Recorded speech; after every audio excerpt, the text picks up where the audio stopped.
Well, hey everybody, we hope you guys are doing well, especially you middle schoolers. We love you, we miss hanging out with you on Sundays and being able to do Sunday school together. But we hope that during this time when you guys are at home with your families that you're still able to grow in your faith.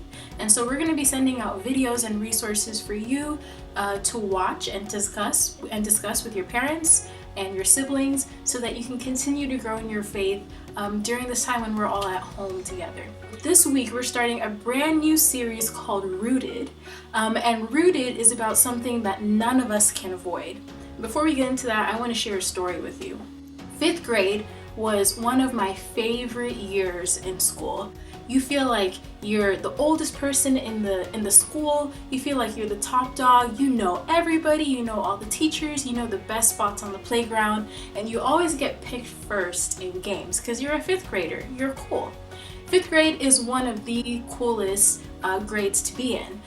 And then I remember finishing up 5th grade, so excited to go into middle school, jumping into 6th grade, was so excited the whole summer, jumped into 6th grade, found all my friends, and we walked into school and we looked up and saw all the big 8th graders. And it was a huge change.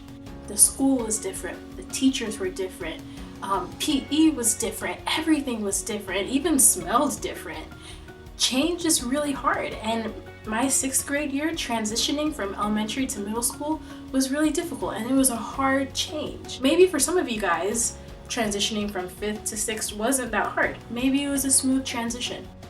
But I'm sure that you guys have experienced change in some other way. So that's what this series is all about.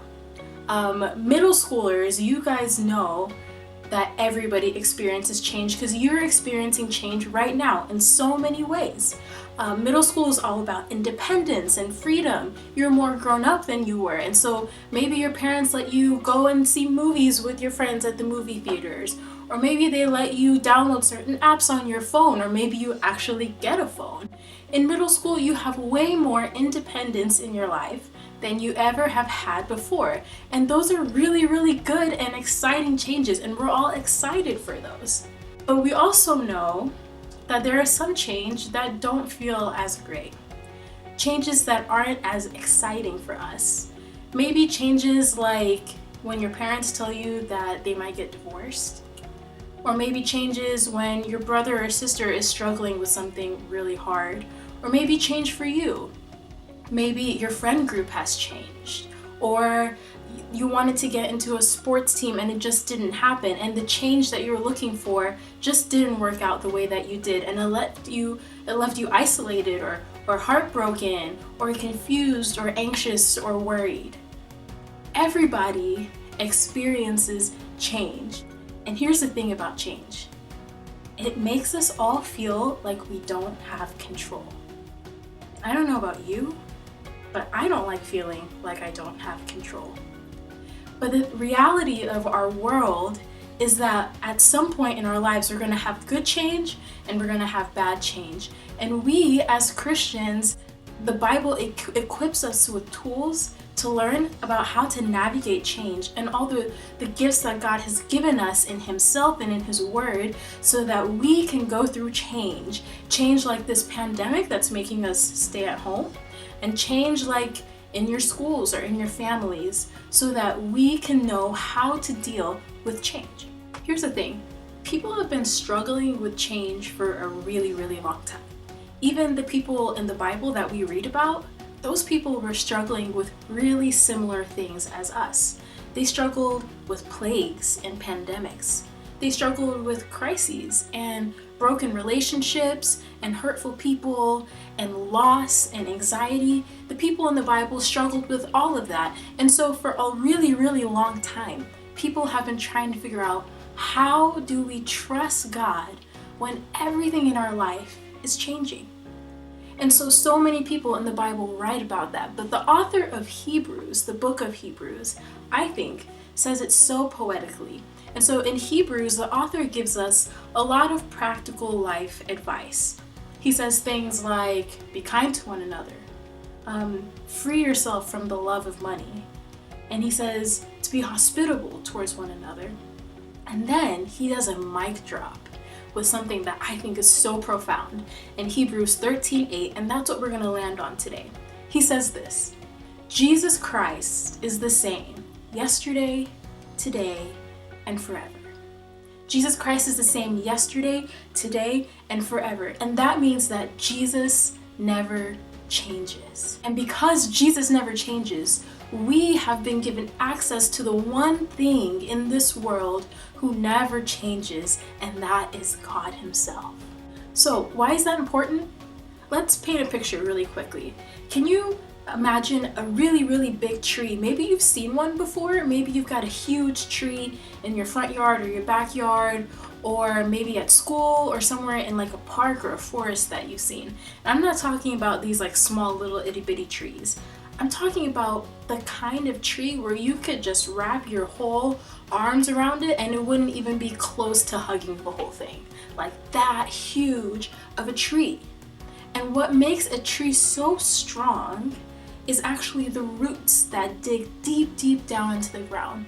And when we see those big trees, we know that no matter what comes their way, whether it's crazy winds or hail or hurricanes or tornadoes, those big trees won't be shaken because their roots have gone so deep.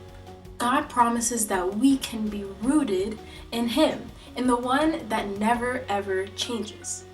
And you know what the cool thing about that is? God is the one that keeps us rooted in Him. See, here's the deal. Around 2,000 years ago, Jesus Christ came onto this earth. Before you were born, before your parents knew who you were, He knew you. He loved you. And 2,000 years ago, He died on the cross for you. And when He died, He took on all the brokenness and sin and pain of this world, and He nailed it to the cross with Him. All the change that we're experiencing and the hurts that come from that change, Jesus Christ nailed onto that cross with Him. He died with it and He resurrected to show us that even against death and the devil and the power of sin, we can be rooted in the one who never ever changes. The book of Psalms talks about this type of tree too. And it talks about how God's people, God's chosen ones, that's you and I who have been baptized into the family of Christ, that we are like sturdy trees who are rooted and get our nutrition and all that we need from God, and their leaves never wither. And in all that they do, no matter what season it is, they prosper. And that's in Psalm 1. That is true for you and for me right now, in the midst of this pandemic. And I know that it may not seem like that. You're probably at home right now and your siblings have been fighting for you can't even count how many days. Or maybe you just don't really feel like yourself and you miss hanging out with your friends and going to school. Or maybe you've been in pajamas for a really long time. And it just doesn't seem like this verse about how God is giving us all that we need and that we're rooted in Him no matter what the change is really for you. Here's the thing. Everything else is changing right now, but this is still true. God never changes. And so while we don't know what tomorrow is going to look like, we know that God is still the same sturdy rock and foundation where we can dig our roots really deeply in. And we know that when we fix our eyes and our gaze on Him and what He's done in Jesus for us, we remain safe, we remain steady and constant no matter what comes our way. So what does this mean for you? Could you do me a favor and just try something with me? Could you just sit down and think about all the times in the past that God has been faithful to you? Could you remember a moment in your life, maybe when you prayed for something and it actually came through how you prayed for it? Or maybe when your mom was sick and she got better, or maybe when your dad got a job, or maybe when your friends were struggling with something and needed peace or comfort and it actually felt like that happened. Could you remember with me a time in the past when God was faithful and you knew it and you felt it? And if you don't have a memory like that, that's okay. Maybe you can ask your parents and I'm sure they'll be able to help you or give you a story of their own.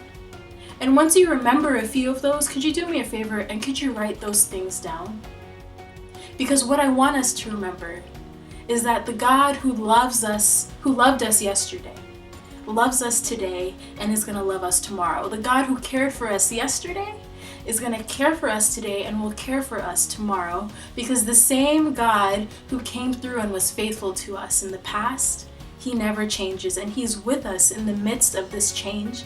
He's with us in the midst of this pandemic, and we know that he is sitting on his throne in control of it all, and in the midst of all that's happening, he knows you and he loves you and he's going to care for you. So this week, I pray that we remember that God never changes. He was faithful to save us, and he's going to be faithful to be our safe, sturdy net in the midst of all of this change, in the midst of this pandemic. God is still God. Jesus Christ is still the same yesterday, today, and forever, and we are safe and rooted in him.